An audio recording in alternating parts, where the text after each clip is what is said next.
একদম তাজা তাজা একটা ব্লগ নিয়ে আজকে শুক্রবারের সকালবেলা ব্রেকফাস্ট বানাইছে। আমার নতুন খুব পছন্দের একটা ব্রেকফাস্ট, প্রতিদিনই খাচ্ছি, তাই ভাবলাম আপনাদের সাথে রেকর্ড করি। প্রথমে টমেটো আর একটা ডিম ভেঙে নিলাম।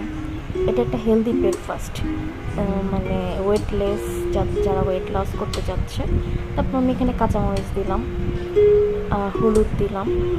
তারপর হচ্ছে যারা ওয়েট লস করতে চাচ্ছে তাদের জন্য এই ভিডিওটা খুবই মানে ইফেক্টিভ একটা খাবার। তারপর হচ্ছে আমি এখানে একটু নুডলসের মশলা দিলাম, আদার বাটা দিলাম, খুব তাড়াতাড়ি করে করে দিয়ে দিচ্ছি, করতেছিল না। যাই হোক, এই খাবারটা এখন দিয়ে দিচ্ছি আমি এর মধ্যে ওটস। যারা ডায়েট করেন তারা নিশ্চয়ই যেমন ওটস খাওয়া দরকার।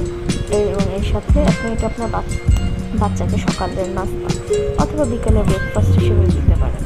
আর আপনি যদি ডায়েটে থাকেন তাহলে তো কথাই নেই। ওটস আমরা সবাই জানি, ওটস কম বেশি সবাই আমরা খাই, কিন্তু এটা একটু ডিফারেন্টভাবে করা। আমি ভাবতেছেন কী করবো না, তাই না? না, আমি আসলে ওটসের বড়া বানাবো। অনেকগুলো ওটস নিয়েছি। তারপর হচ্ছে একটু স্লোলি ভিডিওটা, এরপর হচ্ছে মিক্স সব তাড়াতাড়ি করা যায়। মিক্স করে হাতের মধ্যে যখন দেখা যায় একটু মানে মাখানো বা আঠো আঠো আমার এখানে একটু পানি ছিল, পানি ভাব ছিল, ওই জন্য